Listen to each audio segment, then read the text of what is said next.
நாங்கள் கூட பார்க்குறேன், இந்த உங்களுடைய ஆட்சியில் நீங்கள் கொடுத்த ஃப்ரீடம் தான் தளபதி.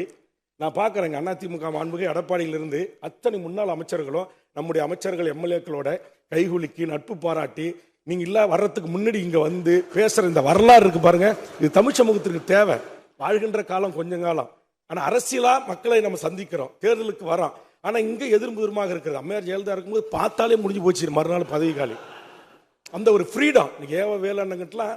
இன்னைக்கு தங்கதேவர் சொன்ன பல அமைச்சர்கிட்ட அத்தனை அதிமுக எனக்கு தெரிஞ்சு எடப்பாடி தவிர அத்தனை பேரும் வந்துட்டாங்க. இங்கே லாபியில் அத்தனை பேரும் வராங்க, பேசுறாங்க, கை கொடுக்குறாங்க, அன்பு பாராட்டுறாங்க, நட்பு நலம் விசாரிக்கிறாங்க. இந்த மாண்பை உங்களுடைய காலத்தில் உருவாக்கி தந்திருக்கிறீர்கள்.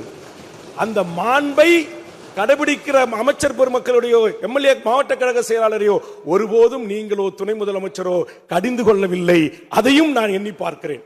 ஆக இந்த பண்பற்ற திராவிட இயக்கத்தினுடைய வழி தோன்றர்கள் இந்த தமிழ் இனத்திற்குரிய பண்பட்ட ஒரு அரசியலை வளர்த்தெடுப்பதற்காகவே திராவிட முன்னேற்ற கழகம் என்கிற இந்த மகத்தான பேரியக்கம் இந்த மண்ணில் பண்பட்ட சொன்னாங்க. பண்பட்ட அதுதான் சொன்னேன். பண்பட்ட இந்த பண்பட்டதான் மாறி இருந்தாலும் பண்பட்ட நான் சொல்றது சரிதான். சரியாதான் இருக்கு. சரியா அதனால ஒரு வார்த்தை பண்பட்ட கேட்டு இல்ல இந்த பண்பட்டதான்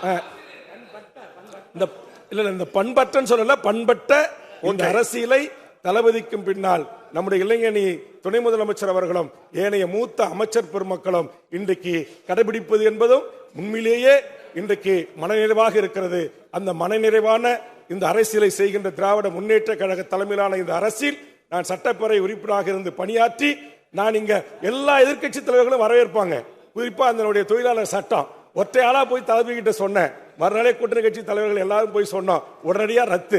அந்த எதிர்க்கட்சிகளுக்கும் உரிய மாண்போடு சொல்ல வேண்டிய நேரத்தில் அதை ஏற்றுக்கொண்டு அதை ரத்து செய்கின்ற அந்த மனப்பக்குவம் தளபதி உங்களை தவிர யாருக்கும் அது அமையாது.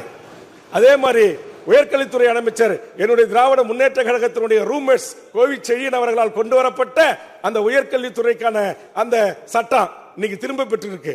அதே மாதிரி கூட்டணி கட்சி தலைவர்கள் சொன்ன உடனேயே அதை கேட்டு நடைமுறைப்படுத்துறீங்க பாருங்க. இந்த விட்டு கொடுப்பு என்பதுதான், விட்டு கொடுத்தவர்கள் வீழ்ந்ததாக வரலாறு இல்லை, வாழ்ந்ததாக தான் வரலாறு உண்டு.